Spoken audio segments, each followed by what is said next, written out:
Hello, Bacho. Let's see.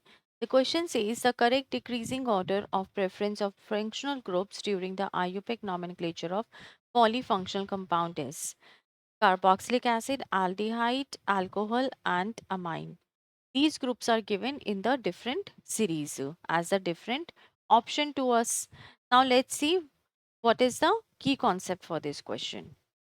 तो देखिए बच्चों, यहाँ पे इस क्वेश्चन का जो की कॉन्सेप्ट है वो होगा आयुपेक नॉमेनक्लेचर। जब आपके बहुत सारे फंक्शनल ग्रुप्स होते हैं ग्रुप्स होते हैं प्रेजेंट किसी कंपाउंड में, तो we have the seniority table, जिसको आप प्रेफरेंस या प्रायोरिटी टेबल भी बोल सकते हैं, और अ प्रायोरिटी टेबल। अब देखिए इस टेबल के अकॉर्डिंगली क्या है, कार्बोक्सिलिक एसिड जो है वो आपका सीनियर मोस्ट फंक्शनल ग्रुप है।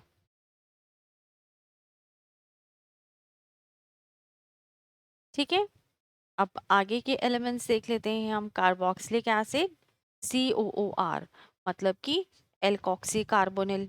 फिर आपका आ जाता है सल्फो ग्रुप, उसके बाद हेलोफॉर्माइल, फिर कार्बामोइल,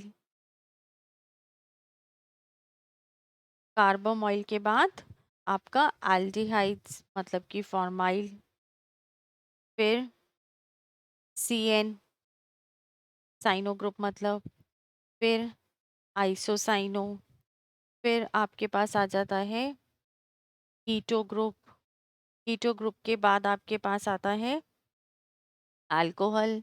अल्कोहल के बाद आता है अमाइन। अमाइन के बाद आता है एल्कोक्सी। एल्कोक्सी के बाद आपके पास आ जाता है एल्कीन।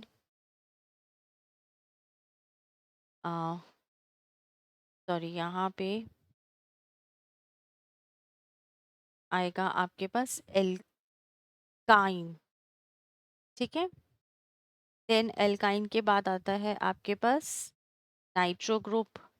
नाइट्रो ग्रुप के बाद आता है हेलोजन, और हेलोजन के बाद आपके पास आ जाता है एल्काइल ग्रुप। ठीक है, तो उस हिसाब से अगर हम वो देखें प्रायोरिटी, अगर हम देखें तो जो डिक्रीजिंग ऑर्डर हुआ इसका क्या हुआ, हमारे पास फंक्शनल ग्रुप्स कौन से हैं, carboxylic acid, alcohol, amine and aldehyde.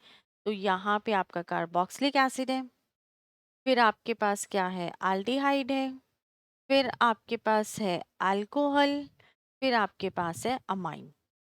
ठीक है, इसका मतलब हमें डिक्रीजिंग ऑर्डर देना है, तो हमारा जो सीनियर मोस्ट हो गया वो तो कार्बोक्सिलिक एसिड हो गया। कार्बोक्सिलिक एसिड के बाद हमारे पास एल्डिहाइड है, एल्डिहाइड के पास हमारे पास अल्कोहल है, और अल्कोहल के बाद हमारे पास क्या है, अमाइन है। ओके, तो अकॉर्डिंग टू दिस हम क्या कह सकते हैं कि जो हमारा फाइनल आंसर हुआ for this question is going to be the option A. Hope you understood it well. All the best.